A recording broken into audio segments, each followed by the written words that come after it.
I'm Jeff Matlow. Welcome to the best leadership podcast ever.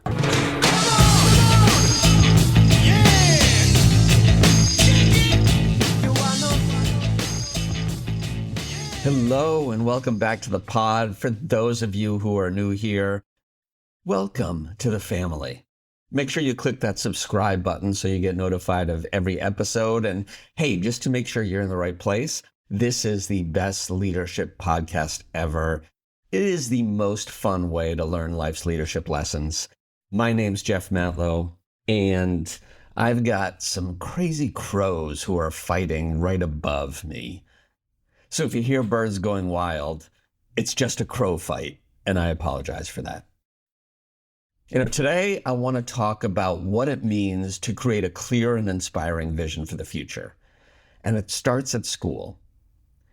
There's this teacher, Professor Zander, and on his first day of class, he tells all his students that they each will get an A grade.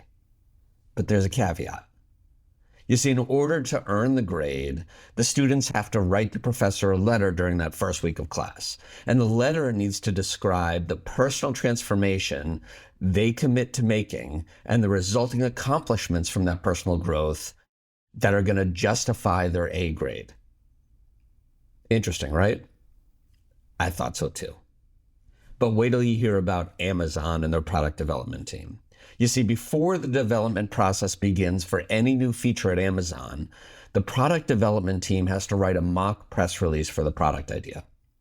This pretend press release needs to clearly identify the customer problem, describe how the product solves the problem, and explain why the product is exciting for Amazon's customers. Now, if the press release proves that the product is worthy of development, it's still not time to begin creating it. Because instead, the team has to first write an FAQ for the product. And this forces them to enter further into the depths of the customer's mind to guess all the questions they'd have about the proposed product. Also interesting, right? I know. But you probably haven't heard about Airbnb yet. Because at one point in Airbnb's growth, Brian Chesky, who is the founder of the company, he began to wonder what would inspire a customer to proactively share their experience with every single person they know. And in order to figure this out, he created the 11-star rating system. And to complete the 11-star rating, he started by defining what a 5-star experience would be for one of the customers, which is essentially what would happen to just meet the basic expectations. Once he finished describing what that is, he dove down into describing what a horrendous 1-star experience would be. And in Airbnb's world, maybe that would include not getting a booking confirmation, having the rental be some bug-infested dump, and nobody available to help you. Once he wrote down that 1-star, he then imagined what the experience would be like to justify a 2-star rating, then a 3-star rating. And he worked his way all the way up the star chain until he eventually imagined what an experience would be to warrant an off-the-charts, tell everyone you know, 11-star rating. Incidentally, when he created that, his 11-star rating involved being picked up in a limo, taken to the airport, and given a ride into space on SpaceX. But this is the point where we come around to you. Because no matter what your company does, I guarantee that your customers want you to exceed their expectations. Every customer of every company is delighted when the company exceeds the expectations. I think we can all agree on that. So in order to exceed expectations, you need to first understand what the expectations are. I mean, after all, if you don't know where you're going, you'll never know when you get there. It seems simple, seems obvious when I say it.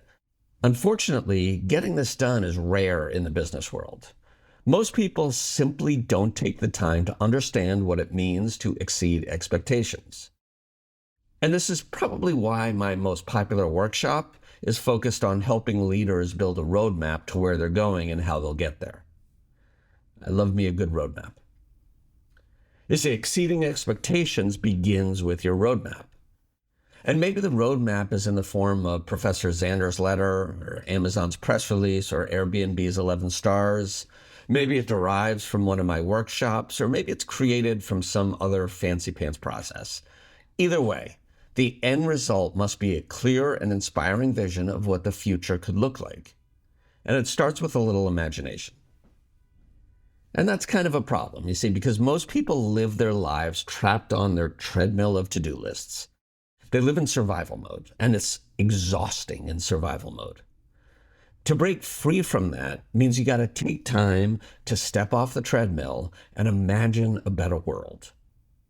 After all, you can't see the problems you created by staying on the same treadmill that created the problems in the first place.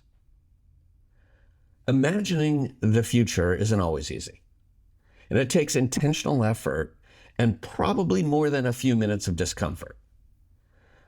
But meaningful growth, whether it's personal growth, professional, or organizational, meaningful growth doesn't happen in the comfort zone. So you got to step off that treadmill. Professor Zander, Amazon, and Airbnb understand this. That's why they made their imagination exercises a part of the path to success. Each of their exercises force individuals to imagine a better world. But imagination alone isn't the answer. Oh, if it only were. See, imagination by itself is simply a dream, and everybody dreams all the time. Our goal, though, isn't a dream, it's a plan. And to create an actionable plan, you need clarity and commitment. This is the important part of Zander's letter, of Amazon's releases, and Airbnb's 11-star process. Each one of those exercises forces people not just to imagine a new future, but to define it and articulate it. It requires people to build a roadmap for success. So imagination matters, but without clarity and commitment, you're stuck with a dream when you really need a plan. Now, there's one more important lesson from Zander, Amazon, and Airbnb, and it's that real success requires you to step out of your own head and into someone else's shoes. See, Zander's students had to envision their professor's perspective. Amazon teams need to anticipate their customers' questions, and Airbnb's process pushes people to see the experience through their customers' lives. Figuring out what makes you happy can be easy, but learning to understand, anticipate, and deliver what makes other people happy is the skill that separates true insight from some sort of callous conjecture. So let me ask you, what would happen if you clearly defined success and expectations for each of your employees? What would happen if you talked to your boss about defining success and expectations for you? Would your company be better if each department did their own 11-star rating? And how would your job change if your goal was to exceed expectations? I think it's time to step off that treadmill and dare to imagine a brighter future, then dare to be bold enough to map out the plan to get there. In fact, here's my challenge to you. Go grab a piece of paper. Get one.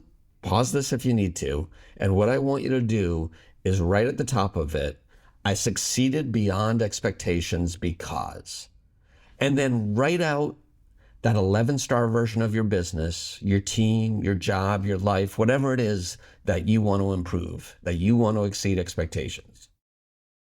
And think big. Think bigger than you think you can think, and write it all down with clarity and commit to making it happen.